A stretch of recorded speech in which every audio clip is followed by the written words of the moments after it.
Oh shit, my glasses. That's fine. Hi, am I audible? Can I be heard properly? Yep.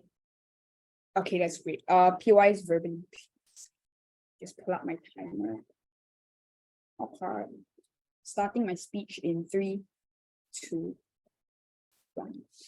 For far too long, states have scapegoated the collapse of society's future generations on the parents who give everything to bring their children up. The prop says no more. It's time we decisively act to facilitate the cohesive and meritocratic society both parents and children alike deserve. 4 layers of setup. Firstly, the politeness pill and reasons for its admission. 2 things. Firstly, I think the Infoslide does a pretty good job in explaining why parents are going to give this out in the first place.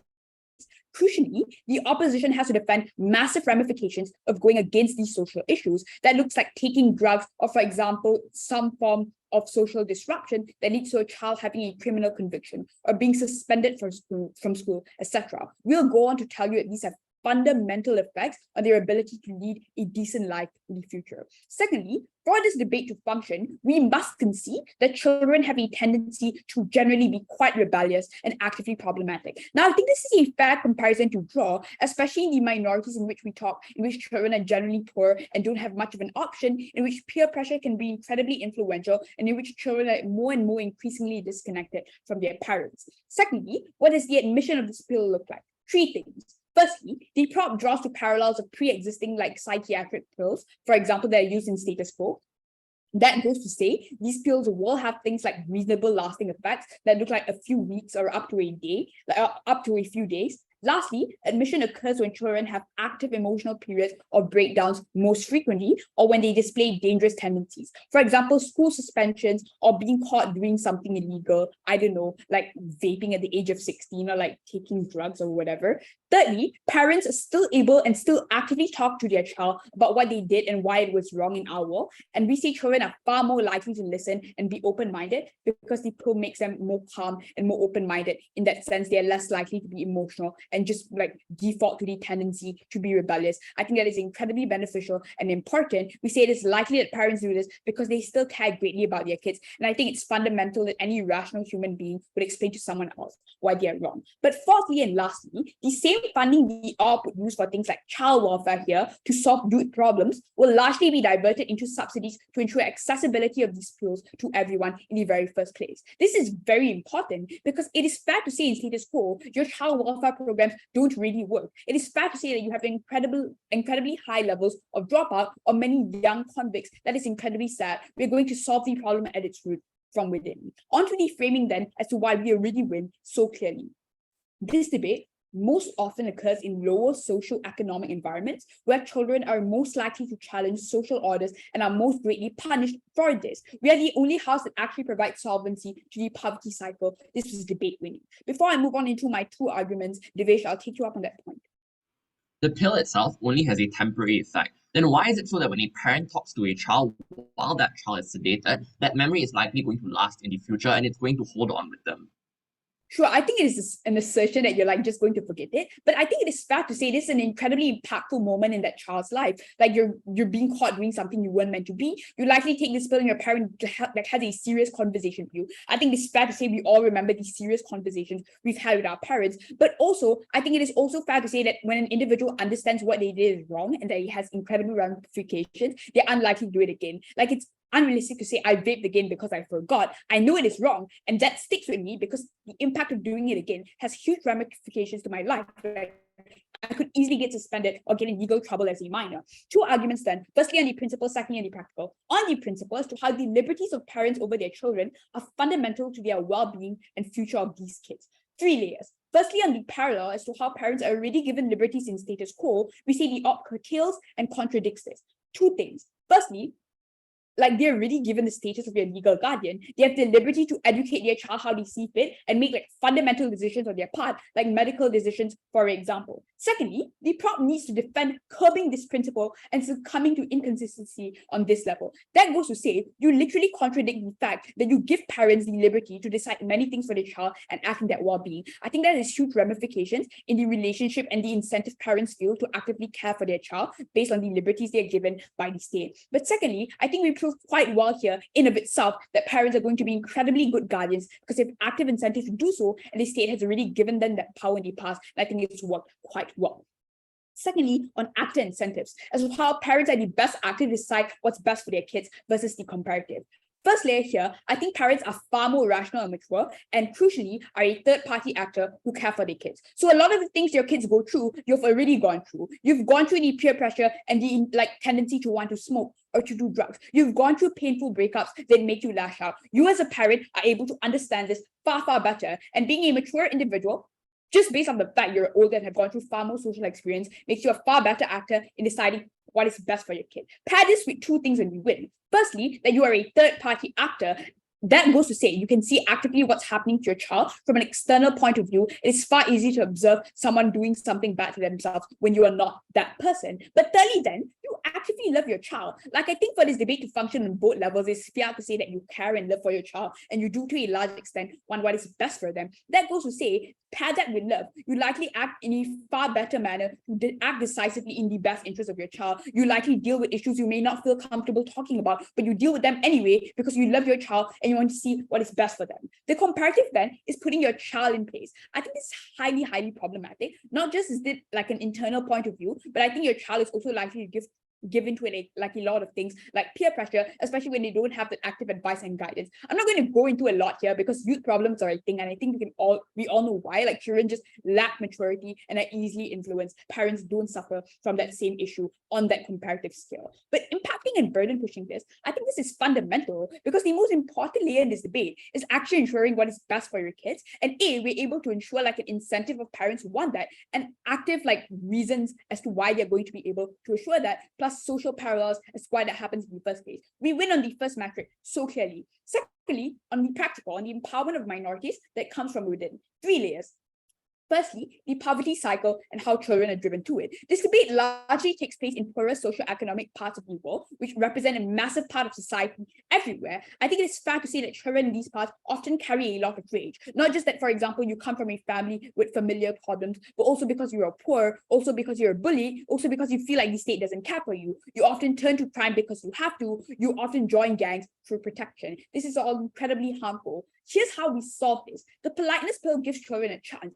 It prevents them from doing things like alcohol or drugs or like acting out violently. I think that can destroy your future. Not just does that make you like an active convict, but in poorer communities, you see African-American kids constantly drop out and get suspended because of altercations or because they can't behave themselves in school. You see them unable to get jobs or find social friend groups that keep them grounded in that case. I think this is far, far more problematic. We deal with that far better. 2 outcomes then on solvency. Firstly, children are incredibly grateful and see the pill through in the future. I think this is a benefit in of itself because especially in poor communities, you now give these children a chance by the very fact they're not an ex-convict to, for example, get a job, or the very fact that you weren't suspended from school to get active education, or fundamental problems to climb the social ladder and escape the cycle. But secondly, on how even if they resent their parents, we say we still gave them a chance at that point, past 18, to actually lead a proper life by preventing any of these harms. I think we win so clearly on actually creating solvency. Not just do we solve the poverty cycle where children are affected the most, we ensure the best care for them. We win so clearly. Daphne is going to talk about how this creates a precedent to actually help underprivileged children. Never prouder to propose.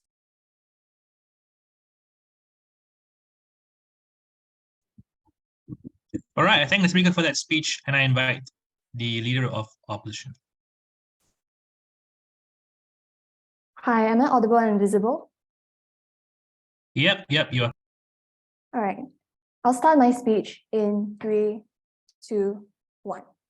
Panel, when the very people who have sworn to protect you strip you of all autonomy, when the effects of the politeness pill poses a facade and leads to worse consequences after consumption in the long term, we would in all circumstances protect the autonomy of an individual. What is our stance? On opposition, we want to stick with the status quo. What is our burden then? We want to prove that this politeness pill will bring more harm than good. On side proposition, their best case is obedience, etc., which we argue that we can get on our side too. What government needs to prove crucially is why the situation in status quo is so bad that they will sacrifice all the potential harms that we'll highlight later for something equally achievable on our side. What is our setup then? First, we told you that there are structural reasons that can ensure discipline and that the effects of the politeness pill are already able to manifest in the status quo without the consumption that side proposition proposes.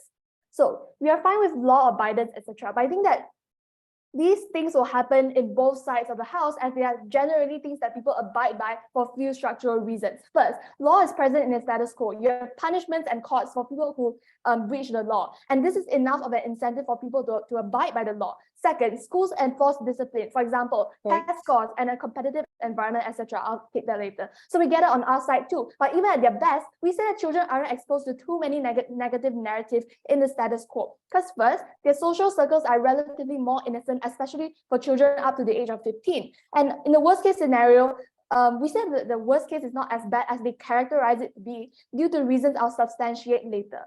And we say that the very fact that they have a criminal record on their side is already a deterrence factor, as people generally wouldn't want to get a criminal record, especially since they told us that children remember being caught by their parents doing something wrong, and about all their arguments about parents lecturing children and being the best actors. This directly proves our point on why it will be equally effective under our side. But why do we flip their argument then? First, we tell you how the pill would realistically manifest. They have to defend this. This is important because parents would likely need to give more and more of these pills towards their children. Note that this directly engages with their claim on why parents would still educate. We said this is not true because for two reasons. First, the parents are satisfied with the temporary time where their children do not cause havoc, where they can study themselves, there are no school fights, etc. And what this means is that once a person is used to a certain lifestyle or mental state, you constantly want to get back to that feeling. This is how addiction works. Although addiction may be too extreme an example, but still analogous with the actions of our parents. Because parents, okay, the stakeholders of this debate, who are the parents who would give these pills to their children, are people who want peace. They are fed up to a certain extent of child rebellion. Therefore, they would likely want that for the long term. And educating the children once the pill effects has worn off will be very tough for three reasons. First, education takes time and restructuring of thought process. Second, it takes an extreme effort from the side of the parent. Therefore, they're likely to put it off due to reasons such as work and like extremely long work hours and that dedications to other things. More importantly, you know that the effects are also temporary, meaning that if people on their side are so eager to try out cigarettes, like when they stop consuming these pills, they will likely unleash all their hopes on things that they want to try because of long-term curiosity. The impacts then are, we say that the world will be even more dangerous for individuals under their side. The impacts are also that the parents will extend the time period of giving these pills to the children even past the age of 18. This is something bound to happen. But then they tell us that parents are third-party actors, therefore they can like know what's best for the child. We say that this was wrong for two reasons, because it characterized children and parents as detached. Therefore, they cannot claim two things at once. If they were detached from their parents, or like when the parents are detached from the children, they are unlikely to know the best for them, not to mention to know how their children feel, because they view rebellion as a threat towards their internal peace, therefore are unlikely to understand. Before I continue, I'll take that POI. Why are the irrational actors being children likely to be deterred by these structures as opposed to acting out in emotion, specifically in lower socioeconomic environments in which they feel everyone has let them down and the harms are huge? We told you why their social circles were likely to be more innocent, and I'll also answer that POI in my arguments later. So what are the impacts then? First, the justification on why they protect these individuals don't stand for two reasons. First, we prove why they were likely to extend the pill consumption beyond reasonable age and cause more harm. For example, no individual autonomy over the long term. And if they still want to stick with stopping pill consumption past 18, they have to defend then an abrupt transition to violent behavior or rebellious behavior, given how they conveniently characterize these actors. For example, going to pubs, excessive smoking, etc., due to a sudden feeling of liberation.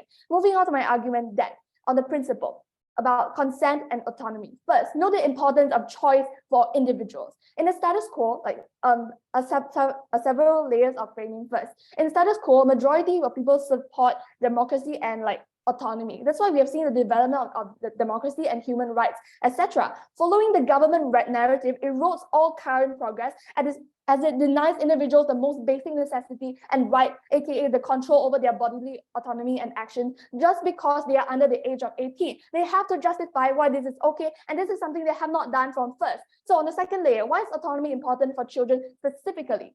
So framing first, we told you the extreme of circumstances aren't going to happen on our side. For example, things like smoking have implications as it is not legalized. Thus, people are likely to abide by law anyways. And even at worst cases, we have structural factors like parent supervision and teacher supervision, etc., which would likely be an enough deterrent. So then we say that crucially, childhood is a chance for these people to experiment and act regarding like their actions. So, and childhood and these momentary moments of rebellion, for example, being late for class, allows you to experience the punishments, and that's how a person grows in the long term and knows what to do and what not to do. When you take that away, they cannot organically learn what is the appropriate behavior in that point of time. And given that children's personalities are the most malleable below the age of 18, that's when you're allowed to most able to educate them on the do's and don'ts rejected. And government exclusively takes that away. So why do we win so far? First, we prove why the harms outweigh the benefits in their case. Firstly, on the benefits on their side apply to our side of the house too, due to the structural reasons that I highlighted to you just now. For example, law, schools, and how they instill discipline. Second, we also told you why it was principally abhorrent, why autonomy is important towards an individual, and how it is crucial for future development. They say they want to solve the problem from the root. We tell you that they will have further complications down the line, and that is why you should definitely side for opposition. Thank you.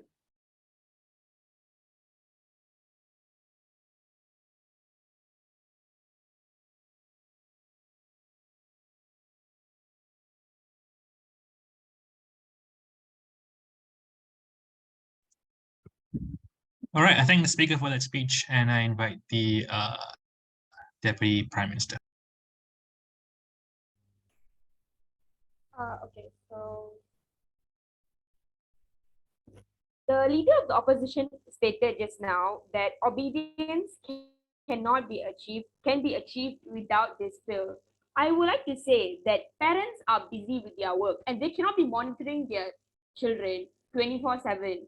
And children nowadays are very smart in the way that they can manipulate themselves to hide things from their parents. And also cases these days, discipline cases are increasing very rapidly. And no matter teachers wanting to try to reduce it, they aren't able to reduce it, which means that by taking this pill, parents and teachers have less of a headache. And also the court is there. Yes, that is true. The court exists, but most of the time there are quite some cases where the court doesn't care. And also the court is sometimes don't care about justice, and they may judge people who did nothing. The court is that the court doesn't properly investigate to find out if this person is actually the bad one and person that should end up behind bars. And also, when stating the criminal records shouldn't be trusted, this just shows that why aren't we giving people a second chance? As I said before, the court is not fair, and sometimes people can be judged when they did nothing wrong, and they can end up in jail for doing nothing wrong. Are we really going to throw away these people? These people could have talent, real talent that we can share with the world, make our country a better country, and share with the world all different ideas. And also, the leader of the opposition stated that students later on will have difficulties to stop taking these pills. And let's just say that the government should start to take initiative to slowly tell parents to stop giving the pills at the older the children get, maybe around the age of 19, they can slowly start reducing this. At this time, the students are very mature and they will understand about why the parents did this. Maybe the parents can take time to talk with them, to explain to them why they did this and why it is very important. And also students who respect the parents and appreciate them because they kept a stable future for them and took care of a stable future for them. Now I'm going to talk about my points. And so the first point is that, and my point is, people who are otherwise marginalized and considered insignificant will be given a chance in life. This helps avoid people ending up in jail, and the future of the country and students is bright. Now, if you want to get a scholarship to a college in other countries, you cannot just rely on being a good student in your studies. You have to obviously, you cannot have a track record in vaping or drugs. And this pill actually helps because it teaches you the values and avoids this from happening. And then this also end up people taking you seriously, especially in other countries where they are very strict in certain things, and to help you achieve your objectives and really keep you determined and focused. Secondly, the problem of getting a job. When people end up in jail, right, and they come out of a jail, jail for like small sentences such as like smoking and all that, people can look down on them because they're like, oh, this person ended up in jail, so she doesn't deserve a chance. And this is just like a waste of talent. And the country, it just totally marginalized people who maybe are good, who have learned their lesson.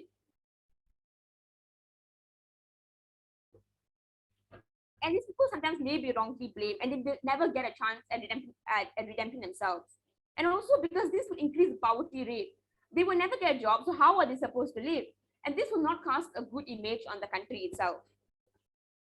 And also we get to less the stigmatizing for women and children, because when you take this pill, you are taught the values of how everyone should be treated with fairness, with justice, with equality. So it is definitely easier for women and children to live because men will be thought, oh, the woman deserves to be paid as much as me. They deserve to work as much as me, and at the same time paid as much as me. And this is important for a productive and tolerable country, and also for a tolerable and better future. And it also, at the same time, avoids the problem of unfairness in the world. Other than that, we also get to avoid mental issues. When people are marginalized, it is feelings of alienation, loneliness, and depression start to occur. And also the physical issues that occur illiteracy, because people tend to ignore these people, just don't care about their rights when they deserve to be treated the same as us, because after all, they're human beings and they may have already learned, they may already learn what the good is and what the bad is. And we also get to avoid social and cultural boycott. Is there any POIs? Yes, one from LO. So teen sentences are relatively lighter, especially for crimes like stealing, etc., which we have characterized in this debate, and they often require fines only. So please outline why the issues on marginalization will still happen under your side. Yes, what you said is true, but sometimes, let's just say the person is poor and can't afford to pay the fine. What is he or she going to do? He or she is going to end in jail, and there's nothing you can do. I mean, yes, the jail is short up to 1 year or 2 years, but still people when I'm looking on it, because we as humans tend to learn people because we don't deem them worthy. We don't deem them worthy, and we see them like, oh, they're insignificant because these people end up in jail. And most bosses, we kind of take, we don't want the bad name in our company because we're hiring someone who end up in jail. So this just pushes away people. So by taking this pill, we get to avoid this from happening. Thank you.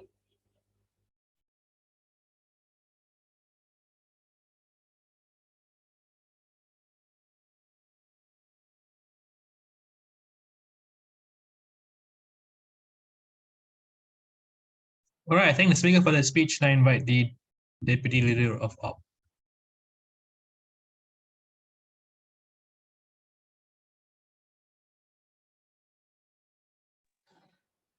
Am I audible and visible? Can anyone hear me? Yes, go ahead. Okay, thank you.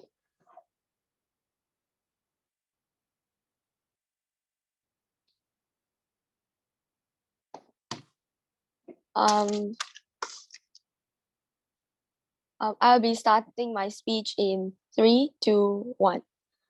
So, as from the opponent side, I'll be our motion is this House will not allow parents to give the politeness pill to the children under the age of 18, regardless of the children's consent. Why? Why are we saying that? It's because I bring up my points. The reason is the society is not that bad until we have to give the children that pill. Plus, the pill is only temporary. It only brings out temporary effects. It's not in a long-term way. As we all know, the politeness pill, as mentioned, can cause human or the children that have consumed the pill to be so-called great or so-called polite for a certain and a temporary time. As children or teens are under the age of 18, are still learning, they're still in their schooling age. and they can, and actually still there's most of the human beings are still decent humans instead of, yeah, of course there are criminals out there, there are like bad people out there, but most of the humans are still decent human beings, especially kids and teens and children. So as all these children and teens are still in the schooling age, they're still being educated. What the government should do is educate them, is trying to change the education system if there really is a problem going on with within of the children, instead of just by giving out this politeness pill, give to the parents and say, if you want your children to listen to you, want your children to be so-called polite, just give them the pill.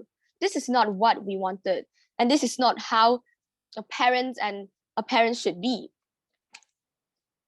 And as this is the parents' responsibility to educate their children. As parents, they give birth to the children or they adopted it.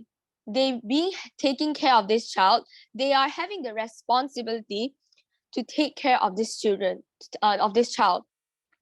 They shouldn't be rely on this one pill. As we said, the pill is just temporary. What are you going to do after like the effect of the pill is gone? You want to give them another one? This is going to be a cycle, a loop, and it will never end. The parents will be giving the pill to the children constantly just to let them be polite, just let them to listen to them, instead of really trying to educate them. This is not what a parent should be like. A parent should educate the children in their own way to let the children to be a so-called great and decent human being. And also, children will lose their pure happiness and childlike innocence as you will be giving them all these pills and trying to force them to become like a better person when they're still like in a young age and stuff. Children should also learn from their mistakes, learn from what they've been through, and get punishment as they deserve. If they did something wrong, they deserve the punishment. If parents like scolded them or something, children should listen and should learn from their mistakes. If children just by giving the pills and take the pills and just being like robots, listen to their Point, ma'am. parents, and listen to their parents, then what is the reason? Then how is children still like being like a human at this point? And also, children, by taking the pill in a long term, the children might even lose their real traits just because of the pills. Imagine your parents just be giving you the pill constantly every single day and trying to force you to become a better person. And your parents trying to shape you in a way they wanted. And it's not the way that you are. Parents should love their child no matter who they are. And if the children is doing something wrong, the parents should teach them, should educate them instead of just forcing them to become like someone who's better just by using the pill. And as a child, what will you think when your parents trying to give you that pill? The children confirm will be having the feeling of, oh, my parents think that I'm not good enough. My parents think that I'm a bad child. I'm a bad kid. It will also cause it will also hurt the child's feelings. As the second speaker from the government have mentioned just now, that all of the children deserve the second chance. Yeah, of course they deserve a second chance. But I don't see how this pill is giving the second chance to all of these children and teens. This pill just rob their first chance to learn. The children don't even get to learn from their mistakes, and you're telling me to give them a second chance right now. It's not making any sense.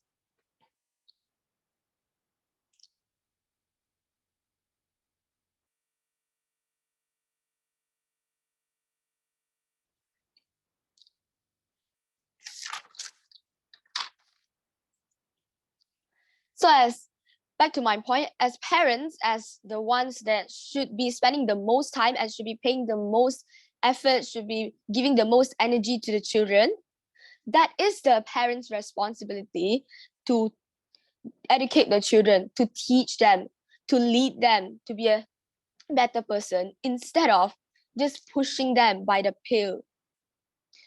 And the pill is just the parents should can only give the children the pill until they are the age of 18. What happened after the age of 18? The children never learn anything by themselves. What they learn is all from that pill. What they know, what the time that they are being polite is just because of the polite pill, instead of them learning by themselves, learning from the mistakes that they've made. This is not how we want our children to be. This is not how we want people should be. People should learn from their own mistakes and grow from their own experiences, instead of just being forced and being shaped by a third party or like this kind of like pill or substances. This is not what we want to see in our children. So let me do a conclusion for my points, which is this house believes that the parents are having the responsibility and having the most responsibility to educate the children, instead of giving them the pill and trying to shape them into so-called polite person. And the children should learn from their own mistakes and learn from experiences, instead of just rely on the pill. And the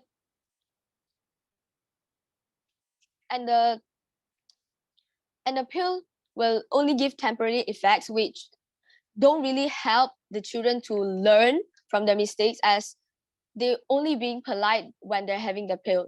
And yeah, this is why this house will not allow parents to give the politeness pill to the children under the age of 18, regardless of the children's consent. Thank you.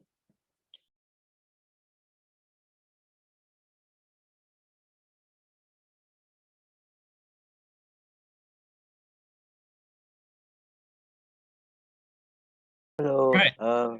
Yeah, go ahead. Yeah, go ahead. Sorry. Would like to invite the government with you here. Okay.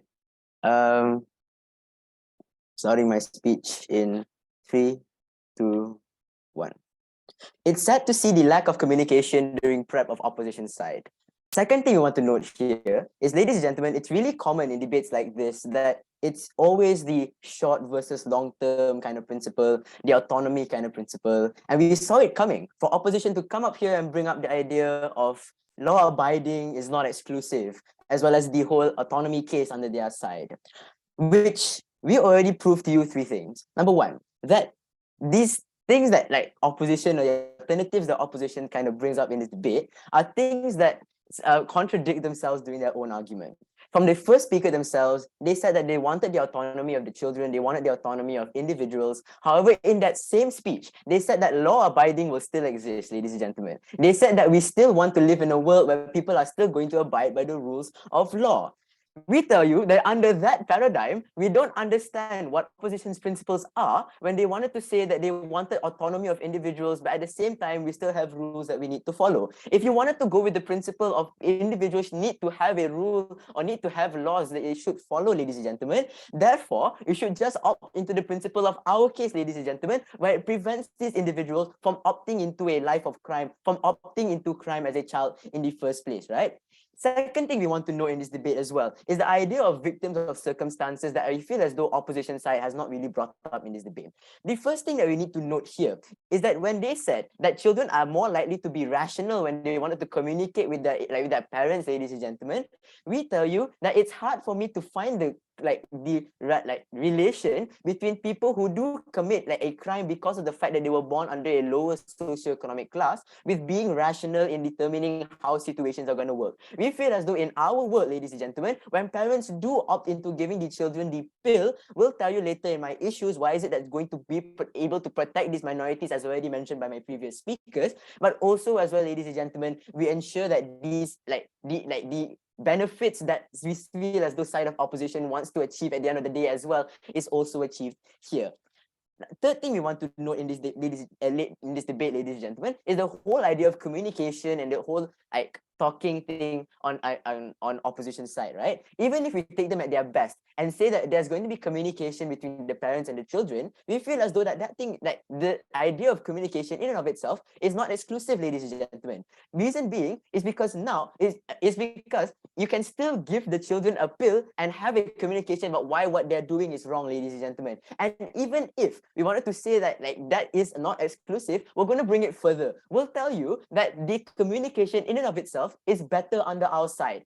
We tell you that when you have that pill, ladies and gentlemen, you are more likely than not, you are more likely to be able to rationalize things even better. You are more likely to be able to understand what your parents say as to why this is harmful. You'll be able to understand why vaping is wrong. Why is it that committing a crime is wrong, ladies and gentlemen? Now, once those things are settled, we're going to move into three clashes in this debate, right? Firstly, on the principle of liberties. Secondly, on the whole practical idea of like, setting a precedent, ladies and gentlemen. And thirdly, how it protects children on the ground, especially people who are in underprivileged backgrounds. Before I move on towards those issues, does anyone have a point? I'll take that as a no. First thing, on the principle of like liberties, right? This is what we must understand. What we heard from opposition side so far is the idea of autonomy, the idea that we should give children the freedom. However, we've already characterized to you, ladies and gentlemen, that the parents have already that legal a trust towards them, ladies and gentlemen, that's been given towards them the moment at which they opted to become parents. The moment at which they had to sacrifice their entire life's worth to be able to have that child, we feel as though gives them the right for them to be able to do so. But even if, ladies and gentlemen, we wanted to opt into that idea of liberties, we'll tell you that the entire idea of trade-offs automatically takes down the entire opposition's argument. Because notice here that their whole short-term loose liberty or autonomy that you give towards these children, ladies and gentlemen, is something that we are okay with. Because the moment at which, when opposition says we want to make them learn from their mistakes, we want to get them to be able to be free and be able to realize what's wrong by themselves, ladies and gentlemen, notice that we've already told you that the moment at which they opted into a life of crime, there is no longer the ability for you to learn from mistakes. The harm isn't the harm of going through a sentence, ladies and gentlemen. The harm is you losing your life, or the fact, not losing your life, that's dying, right? The fact is, your harm is you destroying your life the moment at which you become a criminal at a young age, ladies and gentlemen. The moment at which you opted into crime at a young age, when you go into prison, you're less likely to be accepted into things like colleges. You're less likely to be able to be hired in a job, ladies and gentlemen. These things cause your life to deteriorate the moment at which you don't opt into these things, ladies and gentlemen. We'll trade off the whole idea of autonomy for the fact that you get the long-term benefits along the way, ladies and gentlemen, that we say is really beneficial in our world, ladies and gentlemen. Second issue in this debate, the entire idea of precedent setting. Notice here that this debate revolves around also mainly about the children who are parts of victims of circumstance, that's to say they are born into a lower socioeconomic background. Notice that when you no longer opt in, notice that the stigma in status quo that exists, ladies and gentlemen, is that that people are seen as menaces in society, that they are more likely to commit crimes, that they're more likely to be able to rob you or to steal your items or something, right, ladies and gentlemen? But notice then, the moment at which we do opt into the pill in this debate, ladies and gentlemen, it ensures for these people, it ensures that we can set an idea, or we can take down the whole notion in society or narrative that these people who are in lower socioeconomic backgrounds are people who are menaces, ladies and gentlemen, are people who are essentially bad, right? Second thing then, on protection. This also correlates into things such as racial minorities, or even the minorities in our world, ladies and gentlemen. When you see Black children living in ghettos, ladies and gentlemen, and more likely than not, you want to make sure that they are able to survive. When you want to make sure that they're able to survive by opting into a life of crime at a young age, ladies and gentlemen, and you are sent to prison, and you are seen by society as someone who commits crime. You are seen that if you are seen as someone who is you are seen as someone who is a menace to society and are seen as someone who is bad, right, ladies and gentlemen? The moment at which you ensure that these people are no longer opting into these things, ladies and gentlemen, you will no longer be able to have these sort of things happen, you reduce that stigma, you reduce the ability for people to call you out on this, you reduce the ability for people to discriminate against you, ladies and gentlemen. We'll be able to make cause your life even your community to be even worse. So with that, ladies and gentlemen, we've proven to you how even in the best case of liberties, we still win in this debate. And secondly, we've given you practical argumentation and notice how opposition didn't really give any form of substantives whatsoever as to why is it that it's going to be better, or why is it that children are less likely to commit crimes in status quo, ladies and gentlemen, to be able to live in a society that's better, or to be able to protect these children that are better. Ladies and gentlemen, we tell you that side of government wins debate. We are never proud to propose.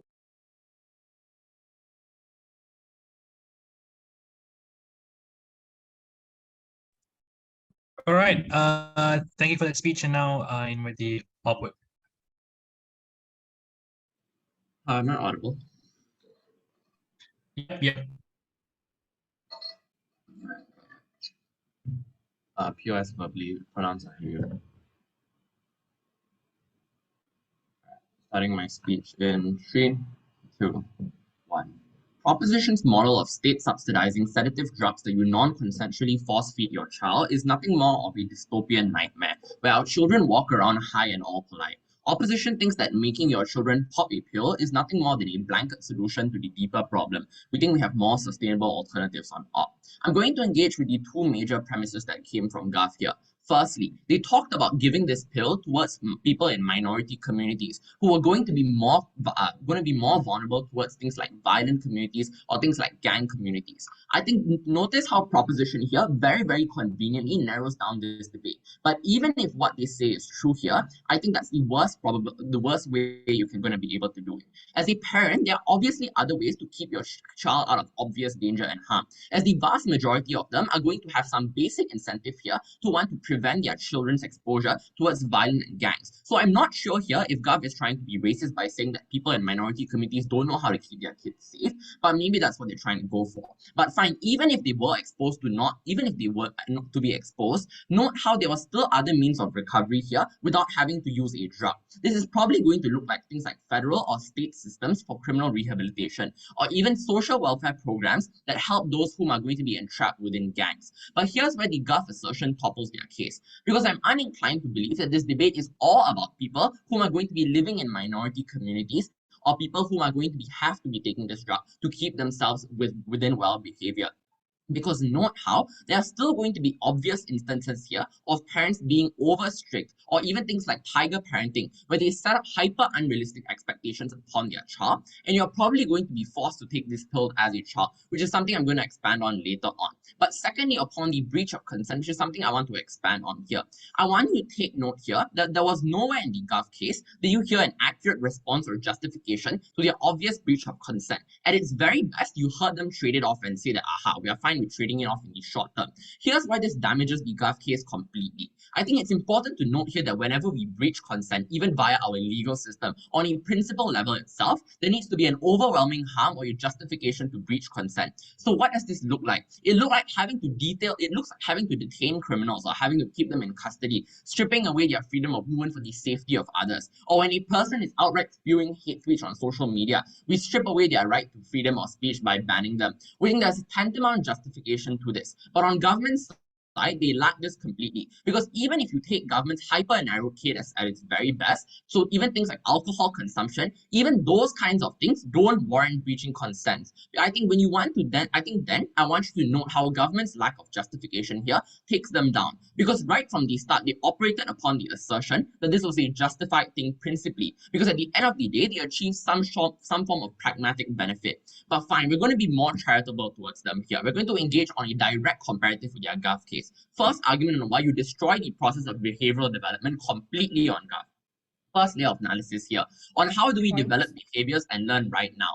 The way children develop behaviors right now is by simply doing things over and over again and ingraining it into their minds. So when they wake up every morning to do their bed, or they do this for a year, it's now ingrained into them and it's now a habit for them. But what's the prerequisite for this to occur? I think the prerequisite here is quite simple. It's the fact that you need some form of interaction on this basis, i.e. there needs to be a feedback mechanism when you do something. So let's say a child has this habit of skipping school for a while. In response to that, a parent scolds that child. They explain to them the consequences of actively skipping school. And in return, the child's brain is ingrained. It understands that if I skip school, I get scolded, and I understand the consequences, i.e., I won't be able to get a good job or a good education in the future, I'm more likely to listen. I think you can't take Gov extreme characterization here to the fact that these so disobedient, or these people are going to be so delinquent and juvenile like to the point in which they won't listen to basic things that are coming out of their parents' mouth. I think that then doesn't justify sedating your child just to get them to listen to you. But second layer of analysis here on why does behavioral development not work on government? I think this is where the prop case is going to fall, because note that the gov set this hyper under themselves of solving the poverty cycle. I think they suggest that they deal with the poverty cycle because of the assertion that they were going to be better shaping behavior when the child is is probably not going to be true.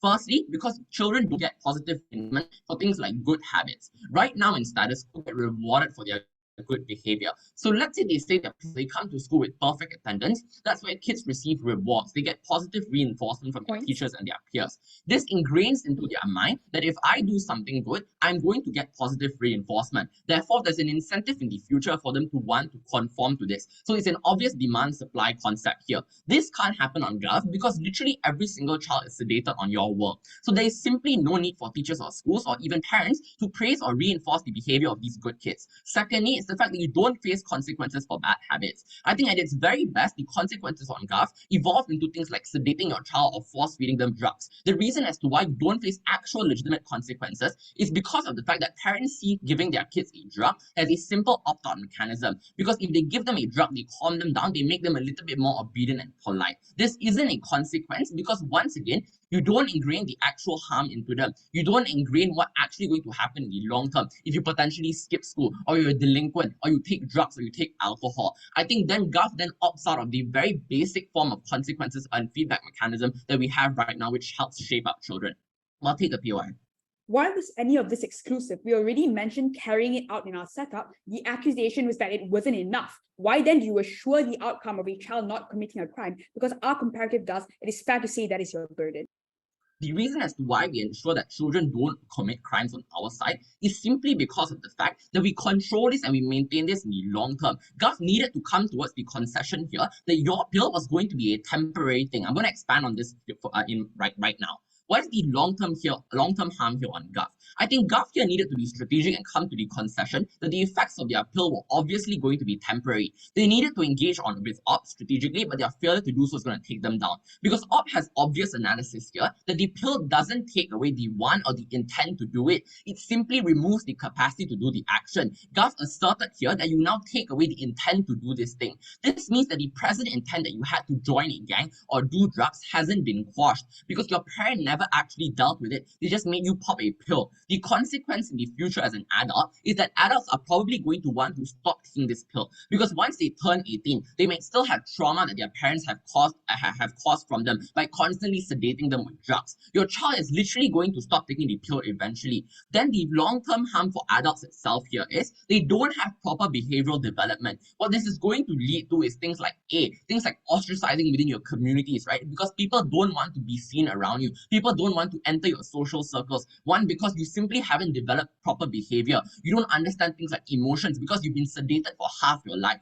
I think that's when you as an individual human being find it hard to conform towards society. You find it harder towards integrate into society because one, you don't understand what's acceptable, what's unacceptable. Because all this while, your concept of acceptability and unacceptability has been quashed entirely by your parents simply sedating you, keeping you high all the time, and telling them all this bullshit while you're high. And then once you leave that state of high, you then don't understand what's actually going on. You don't have a good picture of what's right and what's wrong. I think that's the world in which the opposition does not want to live on. We win this debate.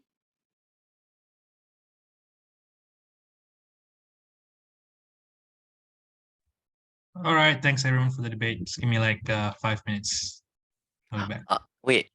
Sorry, wait, I have one more speech because there's two gov words. Oh yeah, sorry. Okay. Go ahead, Eitan. Yeah. Yeah.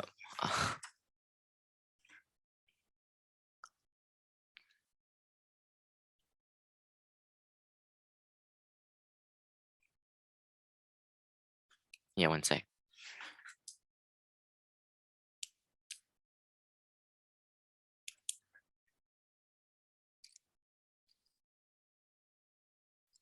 Right. Starting my speech in 3, 2.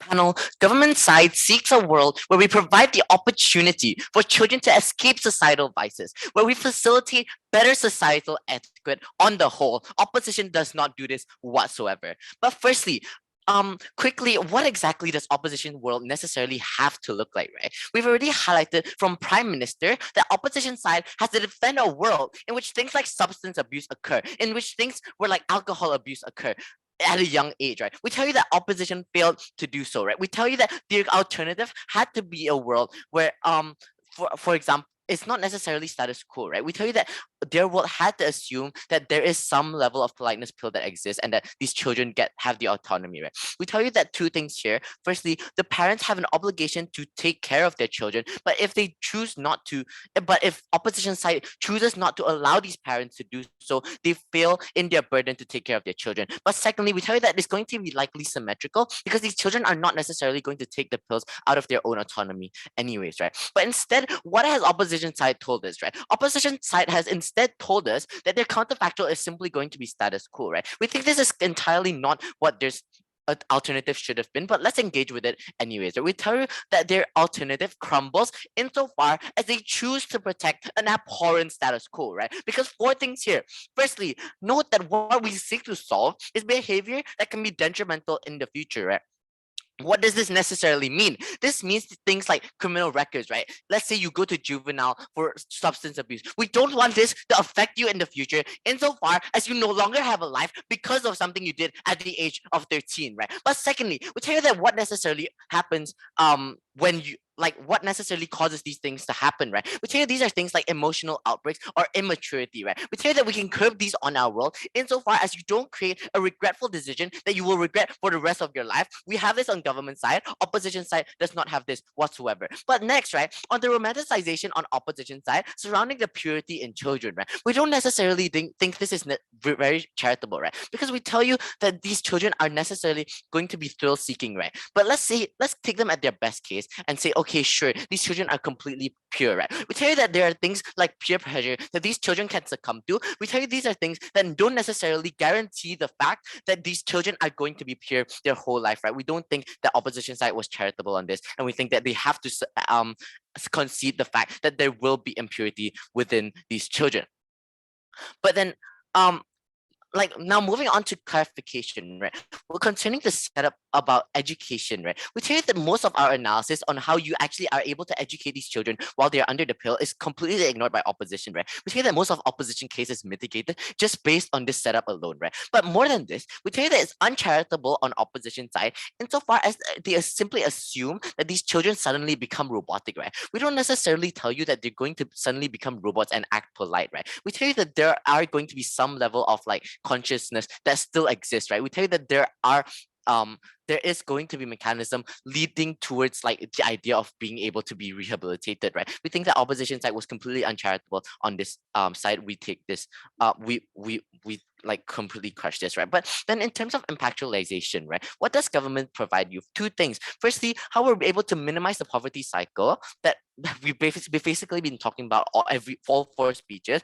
But secondly, on how we're able to actually reduce the aggregate numbers of children committing these acts, right? Because understand, once they take these pills, they're not going to commit these acts, and thus you reduce the total amount of children that actually commit acts that can be detrimental to their future, right? We think this is something completely exclusive to the government side. But before I move on to my clashes, quick rebuttal on something that didn't quite make sense into the clashes, right? Because this idea of being completely robotic that came up from DLO, right? Because I don't necessarily understand why this is so harmful, right? Because we tell you that we're able to create a society insofar as you're able to maintain your identity under a better light, right? We're not necessarily just taking away your entire identity by giving you these pills, but we're telling you that sure, you're able to maintain yourself of self-actualization insofar as we allow you to do so under a better light without having to do such harm, right? Opposition side had to prove why substance abuse is necessarily important in creating self-actualization or in creating your own identity. I don't think they prove this, which is why this idea doesn't make sense. Their premise falls, right? Before I move on, yes, I'll take a POI. So we told you from upward that the intent to commit crimes was still there. So the harms to getting a criminal record still happens on your side after the withdrawal and repeal. How do you solve the problem then? We've already told you how there's education that can make sure that after you take the pill, you're going to necessarily understand the harms of what you do, right? We've already told you from every single speaker why all of the harms provided by opposition side is completely mitigated. I don't understand what this POI is for, right? So now moving on to clashes, right? On the liberties of the child and which side actually achieves this, right? Because on government, we've told you how the parent is actually a legal guardian, and thus it's contradictory to status quo to say that these parents don't have the responsibility, right? We tell you that there's no engagement from the side of this argument, but even if let's say they completely ignore this because it's their worst case or something, right? We tell you that on either side, since they don't engage in this whatsoever and choose to provide their own principle, they completely fail under principle justification, right? But we also told you under this on how we are better able to act under the best interest of the child, right? Two things: on experience, how these parents have more experience, and secondly, on how these parents love these children, right? Opposition side wants to say that parents only want peace for these children, right? We don't necessarily think this is the right incentive for these parents, insofar as I'm more inclined to believe that these parents actually care for their children, insofar as they love their children enough that they don't want them to be completely destroyed for the rest of their life. We don't think this is necessarily feasible on opposition side, right? But what has the opposition side given you on this argument then? They've told you how that there's autonomy on their world and how they grant these children I don't know, the right to choose or something. I don't necessarily understand this, right? But we've already told you from first government whip on how we don't imprison these children in lives of crime. Therefore, on this clash as a whole, government side wins this very clearly.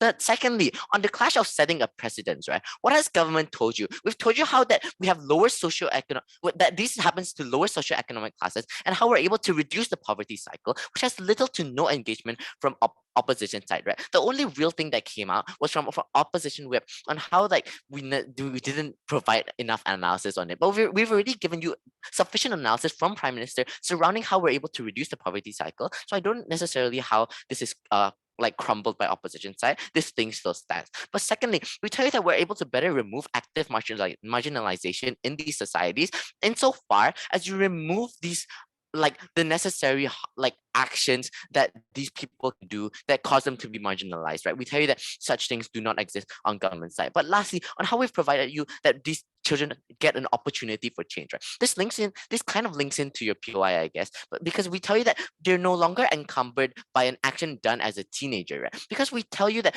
insofar as we're able to provide them an opportunity for change, we're allowing them the chance to not just succumb to a single action that was made out of an immature child, right? We tell you that we don't allow these children to completely ruin their life based on one action done as a teenager. But what has opposition told us? They've told us criminal records exist, right? I'm not inclined to believe this because firstly, it's symmetrical and not mutually exclusive insofar as the parents can use the pill as a form of rehabilitation, right? So therefore, this harm is mitigated on our world. But secondly, we've already told you why it's worse on their world insofar as you create a society where you don't necessarily have this opportunity for rehabilitation. But secondly, you don't also have this opportunity for necessarily stopping these aggregate numbers of children causing harms in society as a whole, right? Therefore, on the whole, I think it's very clear that government side wins this argument based on every single clash being won by government already, which is why I've never been prouder to propose. Thank you.